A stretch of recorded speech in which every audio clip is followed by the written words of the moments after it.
Top Dog from OGC had a line in a song where it says, "You could be as good as the best of them, but as bad as the worst. So don't test me." And then Biggie on the Get Money remix had the same type of line. Now, was that the reason between the friction between Junior Mafia and Boot Camp? Yes, absolutely. Cause it's hip hop. You know, back in the days, it's like, you know, when niggas really gave a fuck about hip hop, as like when all of us did. You know what I'm saying? Like, certain shit you couldn't do. Like, if you had the same name as another nigga, you might have to fight him or battle him, or, you know, graffiti battle. So nigga, graffiti over, cross your shit out. You know what I'm saying? Cause you got the same name as him. You know, that was just the thing. Like, we was all hard on originality in hip hop. Now, granted, that's kind of an oxymoron because all we ever did in hip hop was take from other things. You understand what I'm saying? But the unwritten laws of hip hop is we can take from anything outside of hip hop. We gangster. Give me that. But we can't do that to each other. That was the reason why I feel like, of course, that's what it was about. We was dead right.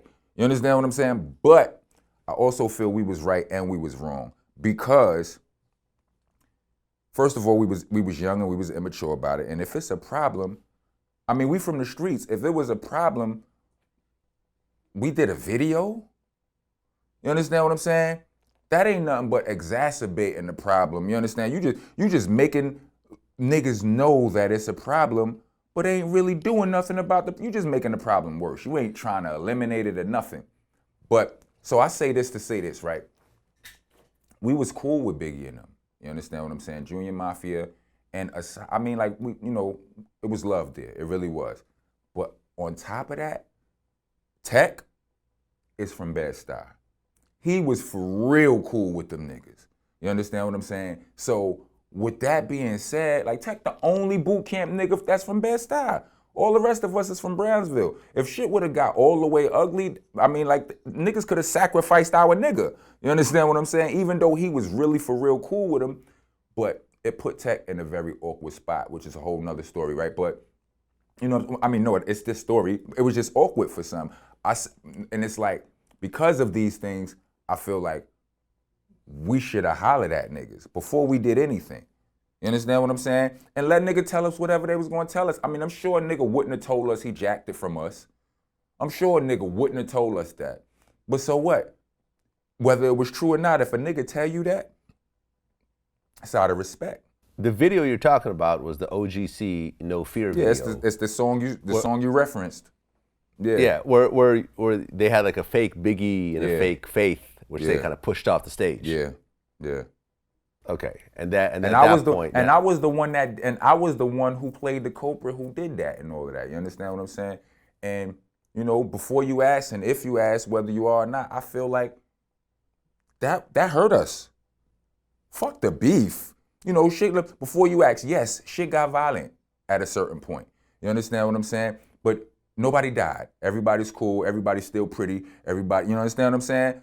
It is what it is, right?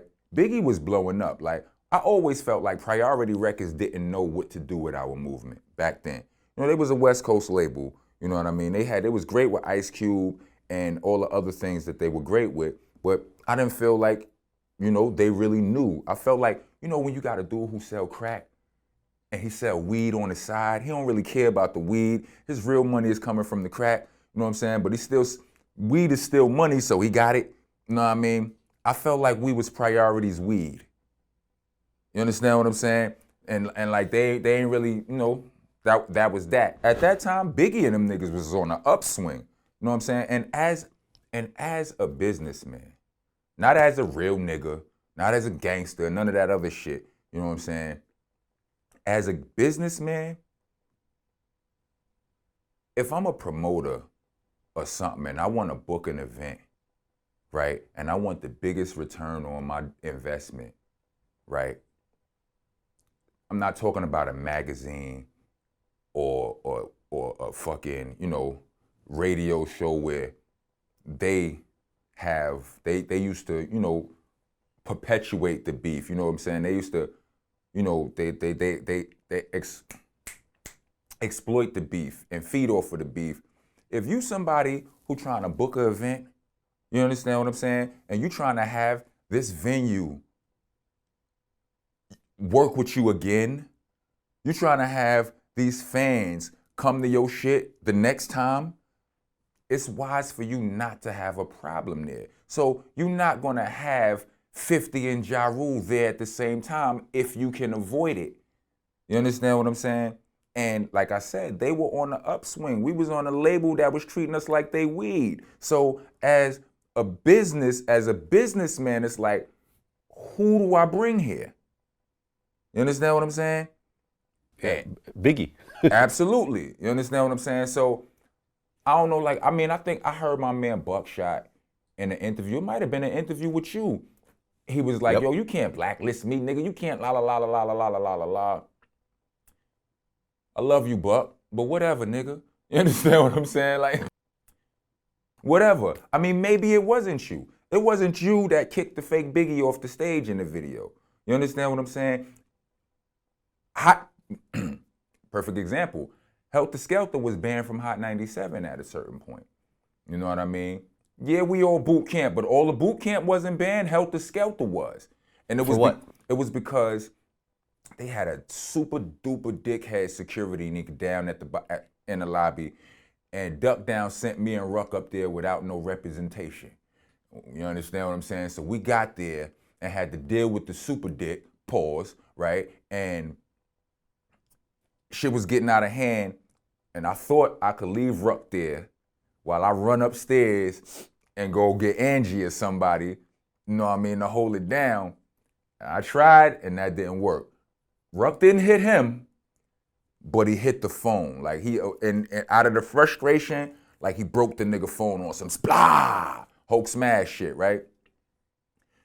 We was banned from High 97, not boot camp, just Heltah Skeltah. You understand what I'm saying? So I understand we A alike and we B alike, and you know what I'm saying, we guilty by association, but just sometimes, not all the times. You understand what I'm saying? Just sometimes. And I feel like that could have definitely been a reality for us. I mean, I don't could have, that shit was, you understand what I'm saying? So there was this rumor that had always been floating around that something happened to Starang Wonder at D&D Studios. Yeah. Was that true? Yeah. Between him and Junior Mafia? Yeah. And it wasn't Junior Mafia the rappers either. Them niggas had goons. You understand what I'm saying? They had goons. You know what I mean? Like, and don't get it twisted, like, it's all love now. You know what I'm saying? And I probably held on to my sour feelings about it the longest because me and Strang are real close. You understand what I'm saying?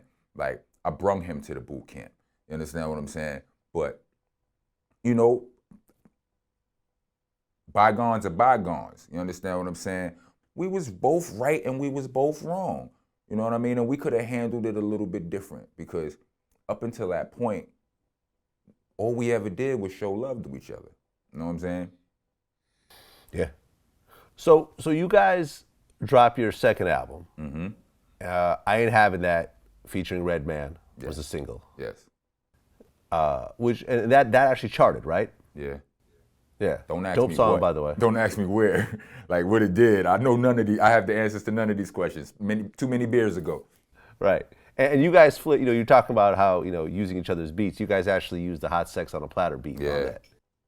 Yeah. That was Strang's idea. Strang co-produced that beat. Yep. It came together dope. Video was dope. Again, every time, look, every single we did, like if I was on a single, I built it. You understand what I'm saying? Like, I always had the foresight. I'm like, oh no, hold on a second. Like my man Doc Holliday, who you've never seen, he's always locked up when we shooting videos or doing shows. This nigga's never performed his part ever, right? Maybe once, right? But anyway, he was in the studio with us when we first heard the beat, and I'm going crazy because I always loved that beat. You understand what I'm saying? Doc was like, I'm getting on this. I'm like, you a smart man, because this is gonna be a single. It wasn't not one rap on it yet. You know what I'm saying? And I just started conducting. I'm like, all right. And I always wanted to do it different because it was a lot of us. I didn't want to just go one verse. It's 4 of us on the song, 4 verses. No, let's shuffle the deck a little bit. You know what I'm saying? Make it interesting. That was part of my gift. You know what I'm saying? That kind of that kind of foresight and structuring. You know what I mean? Yep. So the second album comes out, and then at that point you start to leave Duck Down. I didn't really start to leave Duck Down at that point. It was like Magnum Force came out, and it was, you know, all hands was still on deck. You know what I mean? We had brung all the goons. It was actually too many hands on deck. We brung all the goons that we left on the block on Nocturnal. We brung them for Magnum Force, because by that time that shit had happened to Strang. You understand what I'm saying? So we was back on our Goonie shit.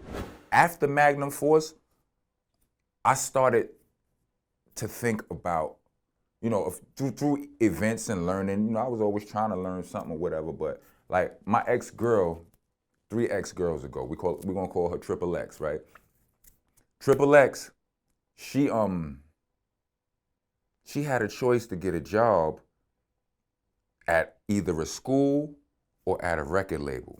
That record label was Violator Records. You know what I'm saying?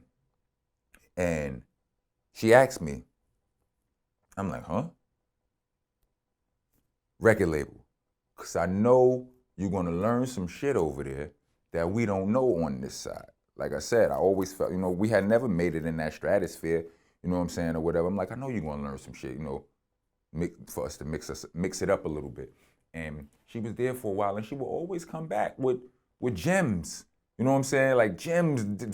I'm like, word, how they doing that shit? And I used to try to tell my brother Drew High about these gems. I'd be like, yo, son, they doing it like that, son. You can do this, you can do what I'm saying.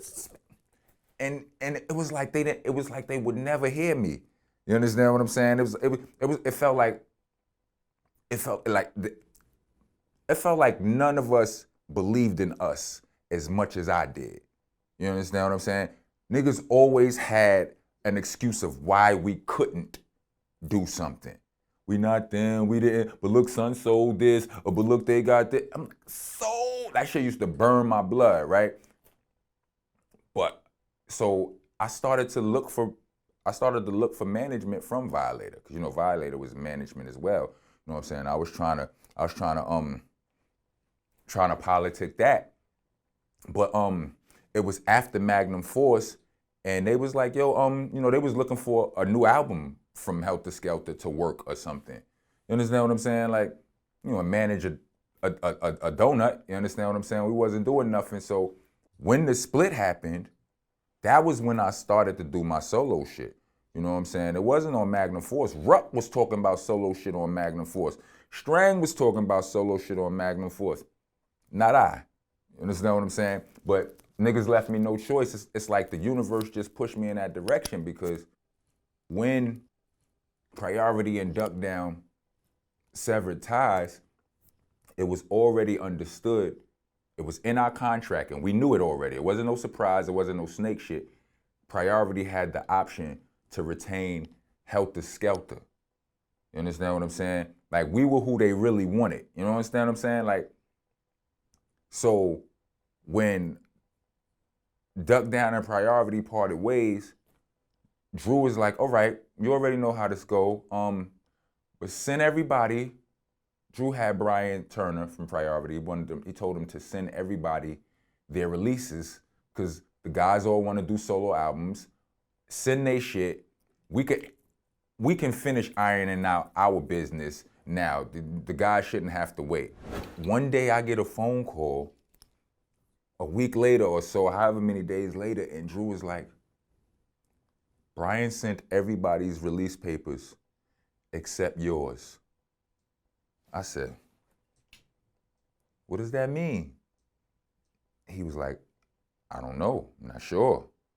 So, first plane to LA, I breathed. I got out to Cali, I linked up with the Outlaws. They drove me I believe they drove me to the label. I had them wait downstairs for me, you know what I'm saying? Because I didn't want them to think I was gonna come up there and Ice Cube the place. I'm in this nigga's office, and he tells me, he's like, listen, I was just trying to buy myself some time. I'm not saying you can't move, you can't leave, but, you know, we ain't never have no beef. You know, my split is with Duck Down. Like, whatever our problems, it don't have nothing to do with you. You never did anything wrong to us. We ain't never do nothing wrong with you. Da da da da da. I wanted to buy myself some time because I want a shot at it. Wanted to talk to you, see if. I'm like, word? I got a whole lot of fuck out of here in my facial expression right here. I'm like, I'm gonna see about this shit, right? So I called Drew immediately and tell him what was happening, and Drew was like, you should probably do that, son. I'm like, what? He's like, son, listen. He's like, the game is changing. Like, and deals ain't falling off trees these days, right? He's like, you got a situation over there, they like you like them, you know them, you cool with this, you know, with the whole staff and all of that.